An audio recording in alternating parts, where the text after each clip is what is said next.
only thing. Piss on his fucking house. I was actually really thinking through, should I ask him if I can use his bathroom? And I'll take the camera in there with me and get some shots of the interior of his house. If you were brave enough, yeah. I did toss it. Fuck. Anyway, well, we've just finished... Always edit this. We've just finished our interview with Geoffrey Leonard. How do you feel? That was enlightening. I've never met a pedophile before, so today was, well, at least, I mean, I don't know if they've been pedophiles, they haven't said, but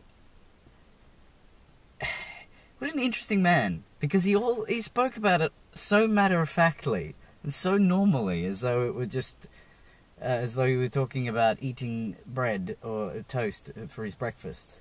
That's how matter-of-factly he spoke about his... I hope the audio picked it up. I really hope it did. I sort of grabbed his hand to almost shake it at the start. So I've touched Geoffrey Leonard. Yeah, I didn't want to touch him. I feel physically ill. I really do. My stomach is turning a bit. He had food dripping out of his mouth. He was a typical old person. He had a bit of an egg on his chin, I think it might have been, yeah. Oh, Jesus. Yeah, so once again, the reason to do this was to get some sound bites, and I did want to find out a bit about his background and about his time in jail. But as I hope you see, because we haven't reviewed the footage yet, we've just finished. I hope you heard him going off. He's obviously a very disturbed man, and he seemed to have an infatuation with the age. Yeah. Like he didn't seem to. I asked him twice. Did he understand why people would be offended or want his work destroyed? And he just kept saying, well, no, you kept bringing it back to the age of having sex. So a bit shaky, a bit odd. I was surprised he agreed to... And the thing that seemed to set him off was when he asked whether was a virgin at the age of 18, which I believe you were. I was. As was I. But when he found out, said, yes, I'm a virgin, he flipped his lid. That was the weird thing, that was the thing that he reacted to. Because you were asking very matter-of-fact questions the whole time. Yeah, I wasn't sure to be careful with it. Do I be sensitive? But then I thought, well, he's quite open about his sexuality. Yeah. And I mean, you can't see this on camera. I'm not going to get her on camera. But there is a schoolgirl walking past, probably unawares.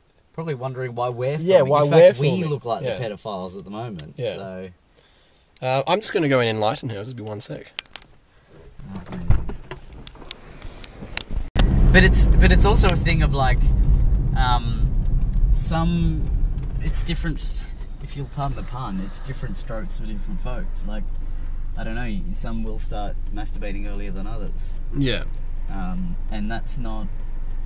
There's really no need or degree of any kind of disagreement or argument on that, because it's so what? Why is it something that needs to be talked about? But his interest in the origins of sexuality, I mean, that's interesting. Yeah. But his research is fucking very, very shaky. Yeah, it's not like it's a scientific because method you're not. Or... Yeah, and you're not doing any anthropological research into ancient African tribes or actual research around the origins of humanity and humans and evolution and where sex came from as an evolutionary thing. Like, he's approaching it from the point of view of adolescent boys, not from any kind of sociological or anthropological kind of angle. Yeah. What I did forget to ask, and I mean, he was going off when we left and the phone was ringing and I sort of had enough anyway. But he was... I did want to ask him